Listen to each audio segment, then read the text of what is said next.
Hello and welcome to a special presentation from In the Money Media and the In the Money Players podcast. I'm your host, Peter Thomas Fornatal. Happy to be back with you from the annex to the little house on the east side in Saratoga. Eventually, we're going to be talking about Saratoga on In the Money this weekend, but that's not where we're going to begin because we have one of the great weekends in standardbred racing coming up, and we're going to start right there because this is the one, as I've said many times, and our buddy Edison Hatter agreed last weekend. It's the gateway drug card for flat players to get into harness racing, the Hambletonian. Tons of money, some crossover wagering opportunities. To talk about it here with me, we bring in two men who you've heard on the In the Money Harness Players podcast. Very happy to have them over here on my brand. I'm speaking of Ray Cotolo and Mike Pribozie. Boys, what's going on? What isn't going on, man? This is the biggest weekend in the entire year. I know I'm busy. I know Mike's busy. As soon as we hop off here, I have 10 other things I need to do. And that's not counting the 20 other things still to do before Saturday.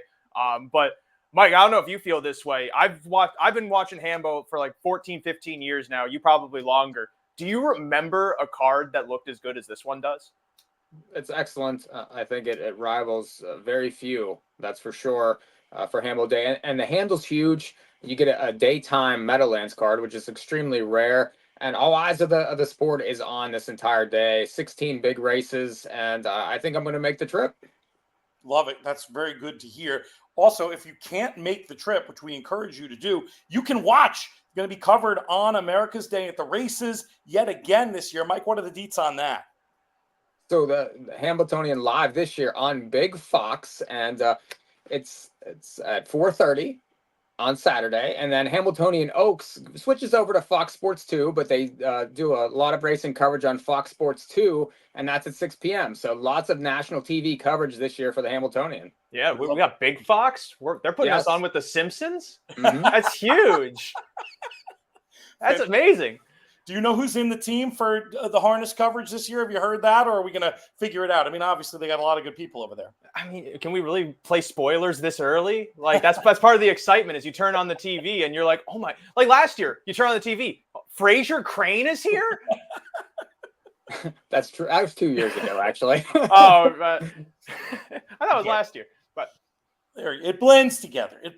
Let's dive in, gentlemen, and we're going to talk about the big race. Let me tell folks how this is going to go down. On this show, we're doing a quick go over of the big race, the Oaks, and a best bet opportunity for the guys. But if you want more, much more, In the Money Media YouTube channel, go down the rabbit hole. There'll be an audio version too. Go down the rabbit hole for the live stream, and we'll talk a little bit more about the live stream because I have a follow-up question to the off-air conversation we had about that later. But that you can get tips on, throughout the card, lots of great down the rabbit hole info. This is more for the flat racing audience who might be coming to harness racing for the first time, or might be, the equivalent of Christmas and Easter Catholics going to mass with the Breeders' Crown and Hambo. We'll figure it out. But let's start with picks on the big race, if I can get my mouth words in order there, Ray. And I'll ask you, who do you like at the big one? Well, this race could not have drawn more interestingly than it has. Of course, a lot of eyes, even before this year started, were on two horses. They're on Carl and TCI. Both of them were the elimination winners of the two eliminations that were held last week. And Carl, he was coming in with a little bit of a hiccup, as was TCI. TCI was on a losing streak. Carl had been surprisingly upended inside of the Stanley Dancer Memorial. And so this time around, Carl has to overcome probably the worst case draw.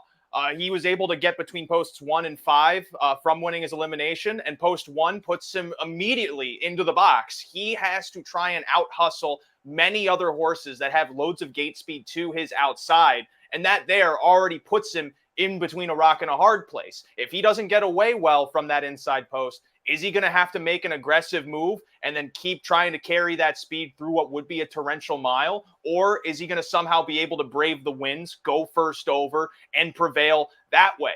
The trip just does not look like it fares well for the horse that is supposedly going to be this transcendent talent.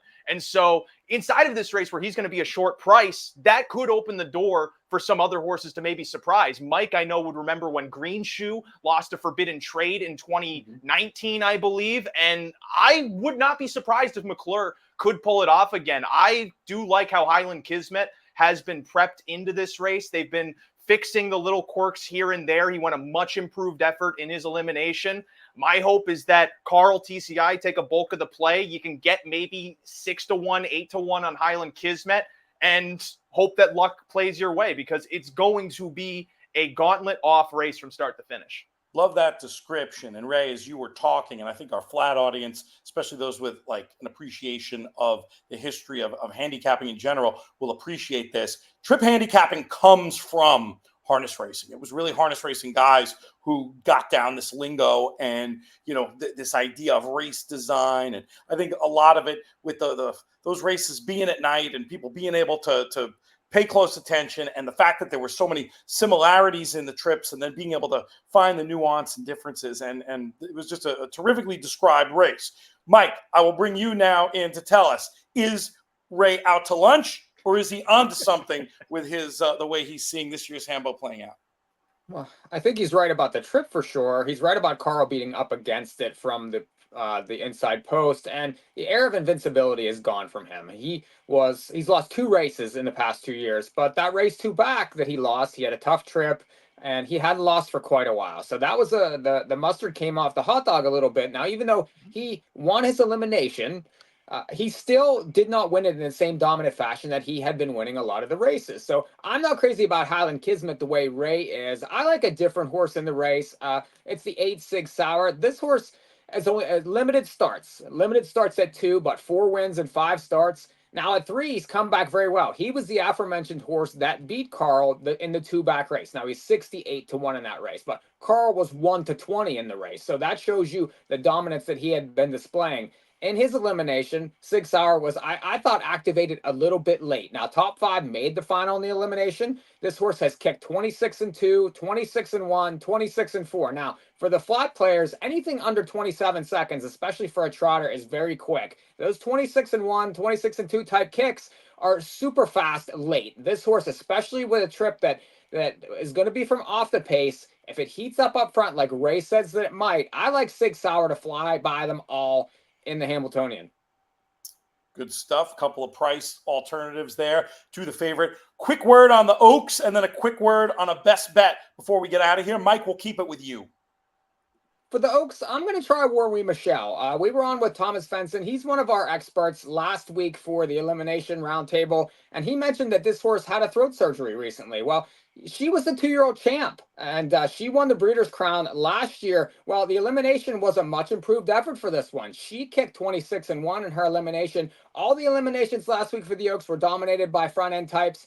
I like her class. I like her kick. I think she has a big shot, 8-1 morning line for the Oaks. Ray, how about you? How do you see this year's Oaks playing out? I will say for the flat players, if your first race you're going to handicap is the Hambletonian Oaks, then don't be discouraged, because it is genuinely, I think, the hardest race on the card. Every horse that's in there, we did not think was going to be inside of the Oaks final. No one was really talking about Elisa Hanover last year. Warwi Michelle, won the Breeders' Crown last year, but had 2 clunker starts that really questioned how she'd be able to come into the race. I'm with Mike. I think she does offer an interesting price inside of that race, but that's one where you're not going to see a standout favorite. The money is going to be spread super evenly, and I'll probably have a stronger opinion on the roundtable tonight.